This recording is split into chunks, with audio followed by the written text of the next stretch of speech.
જિલ્લાના બાકરોલ ગામે સ્થાનિકો બિસ્માર રોડથી પરેશાન થયા છે। બાકરોલ ગામના છેવાડાના વિસ્તાર વસાવા સરકારી વસાહતમાં છેલ્લા 40 વર્ષથી સ્થાનિકો રસ્તાની માંગ કરી રહ્યા છે। તાજેતરમાં આ મુદ્દે સ્થાનિકોએ આણંદ મનપાની ડેપ્યુટી કમિશનરને આવેદનપત્ર પણ પાઠવ્યું હતું, છતાં સમસ્યાનું કોઈ નિરાકરણ આવ્યું નથી। ચોમાસામાં વરસાદી પાણી ભરાઈ જતા સ્થાનિકોને કાદવમાંથી ચાલીને જવું પડે છે।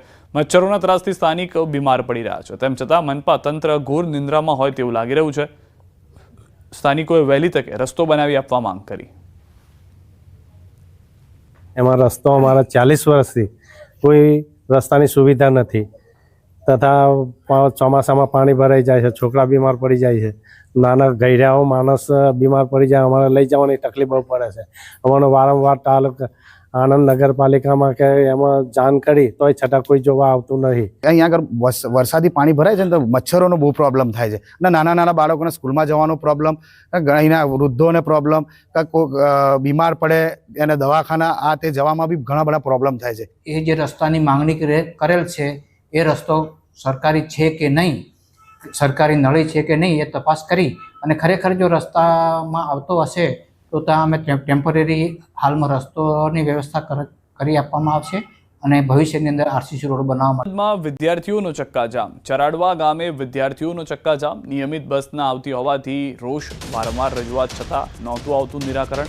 એસટી વિભાગે તાત્કાલિક બસ મૂકતા ચક્કાજામ દૂર કરાયો।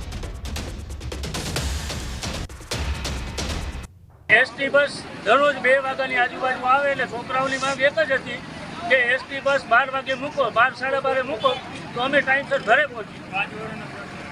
અને છેલ્લા 5 વર્ષથી અવારનવાર ડેપોમાં વાત કરતા એક વાર ડેપોએ કે કોઈ જવાબદારી લીધી નથી।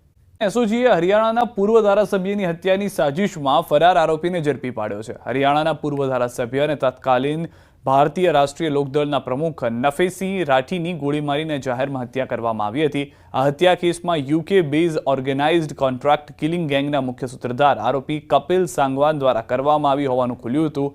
કપિલ સાંગવાન ગેંગના શૂટરો અતુલ સાંગવાન અને નકુલ સાંગવાન હત્યાને અંજામ આપી વિદેશ ફરાર થઈ જવા માટે બનાવટી દસ્તાવેજના આધારે નકલી પાસપોર્ટ મેળવ્યા હતા, જેમાં વલસાડના સંજાણ બંદર ખાતે રહેતા જાહિર અબ્બાસ કાલિયા નામના 49 વર્ષના શખ્સનું નામ ખુલ્યું હતું।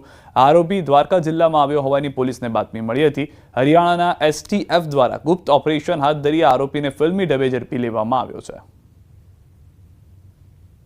પૂર્વ એમએલએ નેફસિંહ રાઠી હત્યા પ્રકરણમાં ફરારી સાંગવાન ગેંગના આરોપી શૂટરોને બોગસ પાસપોર્ટ બનાવી આપનાર જે એક નાસ્તા ફરતા આરોપી છે તેને એસઓજી દેવભૂમિ દ્વારકા પોલીસ દ્વારા પકડી પાડવામાં આવેલ છે। પુસિત્રા પાસેના પ્રતિબંધિત ચાક ટાપુ પાસેથી ફિશિંગ બોટ સાથે 8 ઇસમો ઝડપાયા છે। ગેરકાયદેસર રીતે કેટલાક ઇસમો દ્વારા અભયારણ્ય વિસ્તારમાં પ્રવેશ કરવામાં આવતા મરીન ફોરેસ્ટ દ્વારા અટકાયત કરવામાં આવી। બોટ દ્વારા માછીમારી કરવાના ઈરાદાથી જવાના હોય તેવી બાતમી મળતા મરીન નેશનલ પાર્કના દ્વારકા રેન્જ સ્ટાફ દ્વારા સ્થળ ઉપર તાત્કાલિક પહોંચી કાયદેસરની કાર્યવાહી કરાઈ। અભયારણ્ય વિસ્તારમાં મંજૂરી વિના બોટ સાથે પ્રવેશ કરી માછીમારી કરવાની ગુનાહિત પ્રવૃત્તિમાં 8 ઇસમો વિરુદ્ધ ગુનો નોંધાયો। મહેબૂબ આરિબ કુંગડા, સંગાર ફારૂક હેતુન, સંગાર સબ્બીર અબ્બાસ, ભાયા ઇમરાન જાકુબ, લતીફ અબ્બાસ ગાખ, ભાયા આજીજ અનવરને બોટ સાથે અટકાયત કરવામાં આવી છે। અભયારણ્ય વિસ્તાર હોય એટલે ભારતીય જે વન્યજીવ સંરક્ષણ અધિનિયમ 1972 મુજબ ગુનો નોંધવામાં આવેલ છે।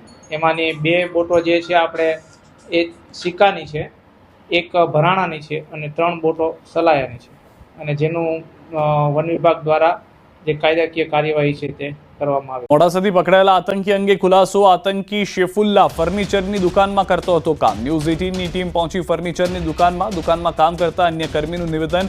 પોલીસ આવી ત્યારે ખબર પડી તે આવું કરતો। શેફુલ્લા 2 વર્ષથી દુકાનમાં કરતો હતો કામ। શેફુલ્લાના પાડોશીઓએ પણ આપ્યું નિવેદન। શેફુલ્લા રાત્રે ઘરે આવી ફોન લઈને બેસી જતો। ફોન મચેડતો, રાતે ફોન યુઝ કરતો તો એ અમને કંઈ ખબર નથી। અમારા એમના જોડે કોઈ કોન્ટેક્ટ છે નહીં। કાલે મીડિયા અને પોલીસ આવી હતી, એમને લઈને ગયા, હોબાળો થયો ત્યારે અમને ખબર પડી, બાકી એનાથી વિશેષ કંઈ જાણતા નથી। પોલીસ આવી ત્યારે મને ખબર પડી કે સોશિયલ મીડિયામાં એનું ગ્રુપ ચાલતું હતું અને હું આગળ બેસું ને એ પાછળ બેસતો હતો। હું અહીંયા 2 મહિનાથી નોકરી કરું છું, એ 2 વર્ષથી નોકરી કરતો હતો અને મને કાલે ખબર પડી કે એ સોશિયલ મીડિયા પર આ ગ્રુપમાં કામ કરતો હતો। અને મારા સેટને બી કાલે જ ખબર પડી.